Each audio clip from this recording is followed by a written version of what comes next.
quicksilver speed compounded by constant vigilance makes wild char elusive.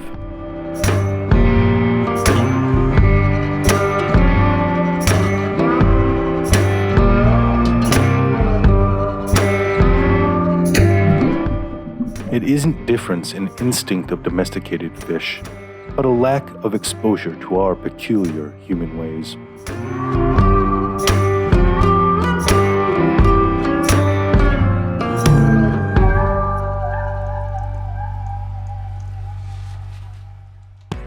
Up from a run,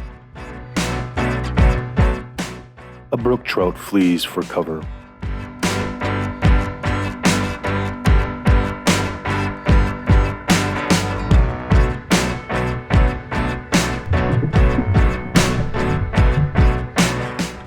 Temperate streams have experienced the most manipulation of aquatic habitats. Channelized, dammed, diverted, and polluted. Altering and in some cases eliminating habitat, such as riffles at the base of pools.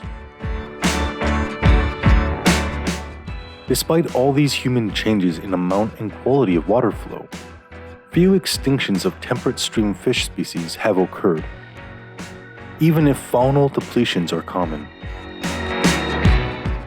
These fishes, as well as other species, have adapted to environments that fluctuate, often considerably, daily and seasonally.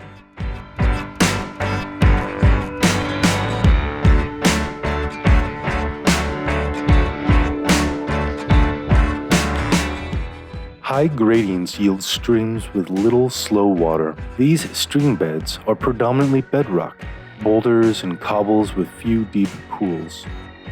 The combination of these physical characteristics produce waters saturated with oxygen, ideal for developing eggs, as well as for concealing any tight rock huggers.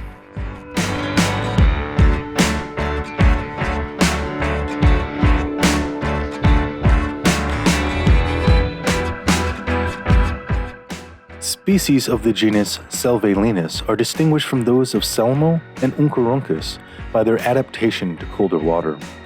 Charr, which also include lake trout, bull trout, Arctic char, and Dolly Varden, have an optimal temperature range of 50 to 57.2 degrees Fahrenheit, compared to trout and salmon's preferences for water 57.2 to 64.4 degrees. Warm water streams exhibit temperatures that exceed 75.2 to 78.8 degrees for extended periods of time.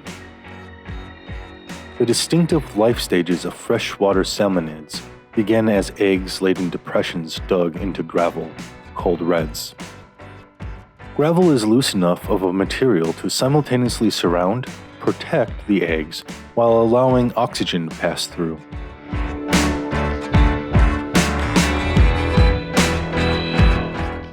First initiated in early October, spawning occurs through December. Embryos develop into alevins, fish-like bodies still with the yolk sac. As the yolk is absorbed, fry emerge from the stones. Come spring, as soon as late February to mid-April.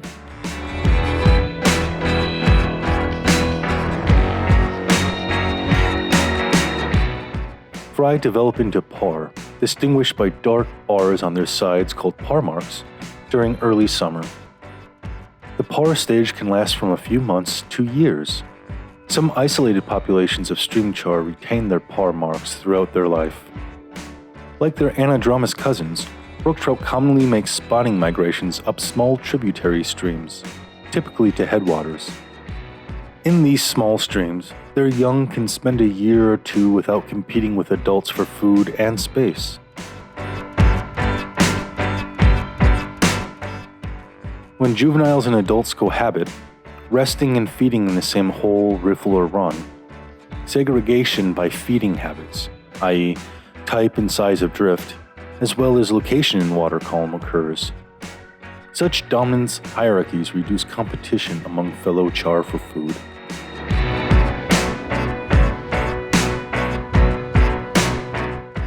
Juveniles gorge on small fly and mayfly larvae, while the adults slurp up large stoneflies and caddisflies.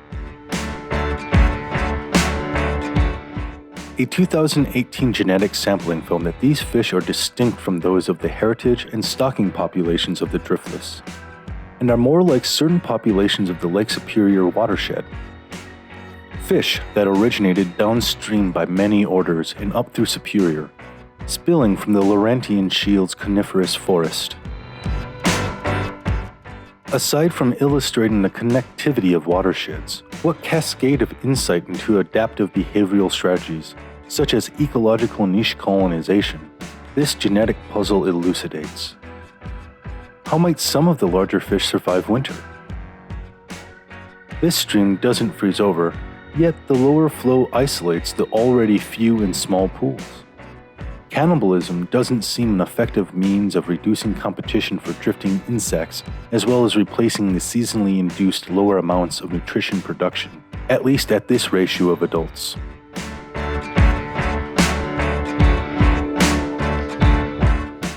Do that many adults simply starve?